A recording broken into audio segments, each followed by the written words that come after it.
நீங்கள் கேட்கலாம், பாஸ்டர் ரொம்ப வேகமாக போயிடுச்சு, என்ன உள்ளெல்லாம் நிறைய வார்த்தை புரியலையே. ஒவ்வொன்றும் என்னென்னா அதை அந்த அந்த விஸ்தீரணமாக விவரணமாக இப்படி ஒன்றொன்னா சொல்லின்னு சொல்கிறாங்கல்ல. ஆமாம், சிங்கத்தை போல இருந்தவங்க அடிக்கப்பட்டாங்க, பிரபலஸ்தர்கள் அங்கே அவர்கள் தாக்கப்பட்டாங்க, சேர்த்து வைத்த பொண்ணு வெள்ளி கொள்ளையிடப்பட்டது, அவருடைய பிள்ளைகள் எல்லாம் உயிருக்கு தப்புவிக்கப்பட்டாங்க, அவங்க ஓடி போனாங்க, நில்லுங்கனால் நிற்கன்னு சொன்னால் நிற்க முடியல. நாமம் உயரணும் இன்று மேன்மை அடையணும், பாடுவேன் பாடுவோம் அல்லேலூயா.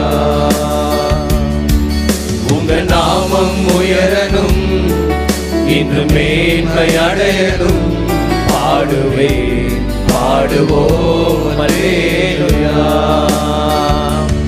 ஹல்லேலூயா ஹல்லேலூயா ஹல்லேலூயா ஹல்லேலூயா. யாவே ஹல்லே ஹல்லேலூயா, யாவே ஹல்லே ஹல்லேலூயா. கர்த்தருடைய பரிசுத்த நாமத்திற்கு மகிமை உண்டாவதாக. ஆண்டவராகிய இயேசு கிறிஸ்துவின் நாமத்தில் உங்களை வாழ்த்தி வரவேற்கிறேன். நாகும் 2வது அதிகாரத்தில் நாகும் நினிவேயுடையதான அழிவை பற்றி 13 வசனங்களில் சொல்கிறார். அது எப்படியெல்லாம் அழிந்து போகுது. நினிவேயை பார்த்து சொல்கிறார், சிதறடிக்கிறவன் நினிவேயே, சிதறடிக்கிறவன் முகத்துக்கு முன்பாக வர்றான், அரணை காத்துக்கோ, வழியை காவல் பண்ணு, அறையை கட்டியாய் கட்டிக்கொள், உன் பலங்களை ஸ்திரப்படுத்து, என்ன அவனை ரெடியாகு, ஆயத்தப்படு. ஆனாலும் வெறுமையாக்குகிறவங்க அவளை வெறுமையாக்குவார். திராட்சைகளை கெடுத்து போட்டாலும் கர்த்தர் யாக்கோவின் மகிமையை திரும்பி வர பண்ணுவது போல இஸ்ரவேல் மகிமையும் திரும்பி வர பண்ணுவார். அவர்களை ஆண்டவர் வெறுமையாக்குவாராம். சிதறடிக்கிறவனுக்கு முன்பதாக கர்த்தர் தம்முடைய பிள்ளைகளை, இது கொஞ்சம் ஒவ்வொரு வசனமும் மாற்றி மாற்றி படிக்க வேண்டியது இருக்கு.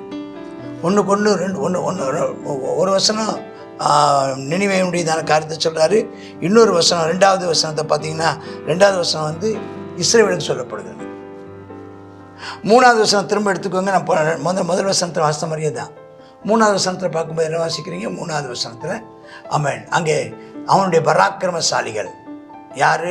சத்துரு நினிவேயனுடைய பராக்கிரமசாலிகள் கேடயம் இரத்தமயமாகும், அவனுடைய சுத்த வீரர் இரத்தாம்பரம் தரித்து கொண்டிருக்கிறான். அவன் தன்னை ஆயத்தம் பண்ணும் நாளிலே ரதங்கள் ஜுவாலிக்கிற கடங்களை உடையதாக இருக்கும், ஈட்டிகள் குடுங்கும், ரதங்கள் தெருக்கல்ல கடகடன்று ஓடும், வீதியில் வலதுசாரி வரும், தீவட்டியை போல விளங்கி மின்னல்களைப் போல வேகமாக பறக்கும்.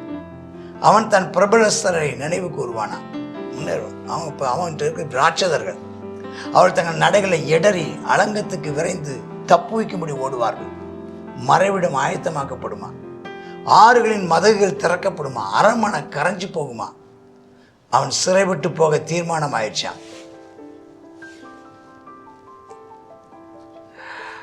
அவருடைய தாதிமார்கள் தங்கள் மார்பில் அடித்துக்கொண்டு புறாக்களைப் போல சத்தம் விட்டு கூட போவாங்களாம். நினிவே பூர்வ காலம் முதல் தண்ணீர் தடாகம் போல இருந்துச்சு, இப்போது அவள் ஓடி போகிறார்கள். நில்லுங்கள் திரும்பி பார்க்கிறோம் இல்லையா. அவங்க சேர்த்து வச்ச கொள்ளைகளை கொள்ளையிடுங்கள், வெள்ளியை கொள்ளையிடுங்கள், பொன்னையும் கொள்ளையிடுங்கள்.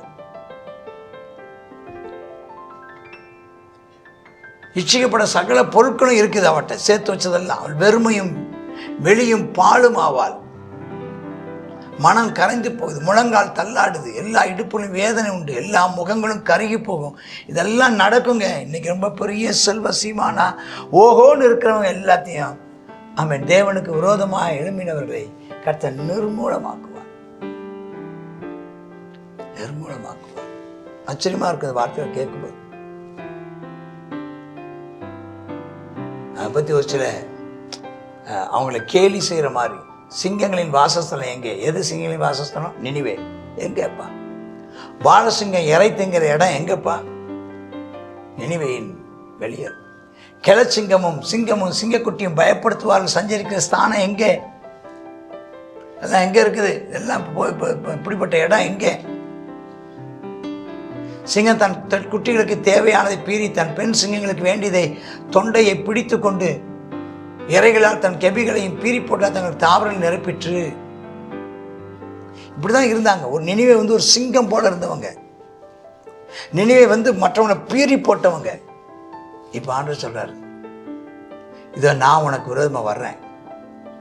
ரதங்களை புகையெலும்பை எரித்து போடுவோம், ரதங்களெல்லாம் நான் எரிச்சு போட்டுருவோம். பட்டயம் உன் பாலசிங்கங்களை பட்சிக்கும். நீ இறைக்கா பிடிக்கும் வேட்டையை தேசத்தில் அற்றுப்போக பண்ணுவேன்.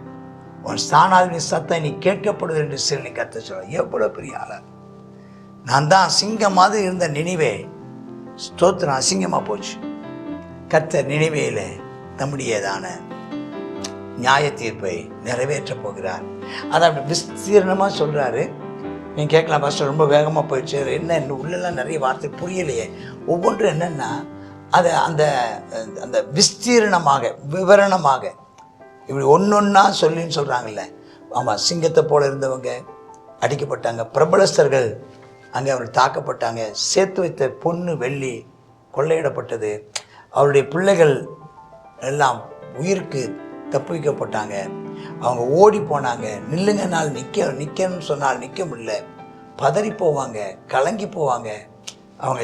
அவங்களுடைய அவங்க இருந்த இருப்பு என்ன, இப்போ அவங்க இல்லாமல் போனது என்ன அப்படின்னு சொல்லப்படுமா?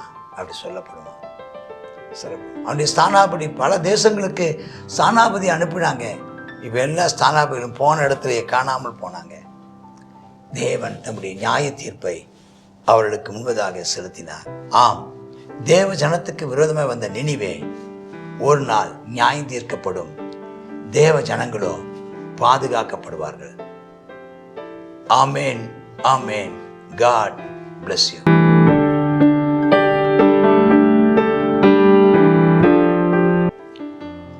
கர்த்தருடைய நாமம் மகிமைப்படுவதாக. நாகும் 2வது அதிகாரத்தில் நினிவே ஜனங்கள் இஸ்ரவேலரை கெடுத்து போட்டார்களாம். ஆகையினால கர்த்தர் என்ன செய்தாரா, அவர்கள் மேலே உக்கிர கோபமானார் அப்படிங்கிறத பார்க்குறோம். இதில் நினிவேக்கு கர்த்தர் சொல்லுகிறார், சிதறடிக்கிறவன் உன் முகத்துக்கு முன்பாக வருகிறான், அரணை காத்துக்கொள், வழியை காவல் பண்ணு, அறையை கட்டியாக கட்டிக்கொள், உன்னை மிகவும் பலப்படுத்திக்கொள். ஆனால் என்ன செய்யும், நினிவே ஜனங்கள் அழிந்து போவார்கள், வெறுமையாவார்கள், வெறுமையும் பாழும் ஆவார்கள். அதனுடைய ஸ்தானாபதிகள் என்ன செய்வாங்களாம், இனி அவருடைய சத்தம் கேட்கப்படுவதில்லை என்று சேனைகளுடைய கர்த்தர் சொல்லுகிறார். இப்போ இந்த நாளில் கர்த்தருக்கு பிள்ளைகளுக்கு விரோதமாக எழும்புகிறவர்கள் இப்படியே நிர்மலமாவார்கள் அப்படிங்கிறத பார்க்குறோம். அதே சமயத்தில் நாம் ஜாக்கிரதையாக இருக்க கர்த்தர் நமக்கு கிருபை தருவாராக. நாம் தேவனுடைய பிள்ளைகளுக்கு விரோதமாக எழும்பாதபடிக்கு கர்த்தர் நம்மை காத்துக்கொள்ள கிருபை தர முடியாது. ஜெபிப்போம். ஆவியானவரே, இந்த வேளையிலே அப்பா, உங்களுடைய பிள்ளைகளுக்கு விரோதமாக எழும்புகிற ஜனங்களை நீர் சர்வ சங்காரம் பண்ணுகிற தேவன் என்பதை நாங்கள் பார்க்கிறோம் அப்பா. கர்த்தாவே, ஆமென் அப்பா, உமக்கு விரோதமாக எழும்புகிறது ஜனங்கள் ஆண்டவரே, ஆமென், அவைகளை நீர் இல்லாமற் போக பண்ணுவீர் என்பதை நாங்கள் இந்த சரித்திரத்தின் மூலமாக நாங்கள் பார்க்கிறோம்.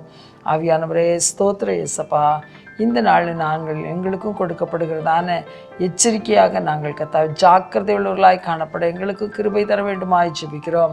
நாங்கள் ஞானமாய் கர்த்தாவே உம்முடைய கிருபைக்கும் உம்முடைய இரக்கத்துக்கும் உம்முடைய தயவுக்கும் பாத்திரவான்களாய் நடந்து கொள்ள உதவி செய்திடலும் ஆண்டவரே. அப்பா, நாங்கள் ஏதாவது ஒன்று காரியத்தை செய்து உம்மை கோபமூட்டுகிறவர்களாய் காணப்படாதுக்கு ஞானமாய் நடந்து அப்பா உம்முடைய கிருபையை பெற்று அனுபவிக்க அனுக்கிரகம் செய்திடலும். இயேசுவின் நாமத்தில் ஜெபிக்கிறோம் நல்ல பிதாவே, ஆமென்.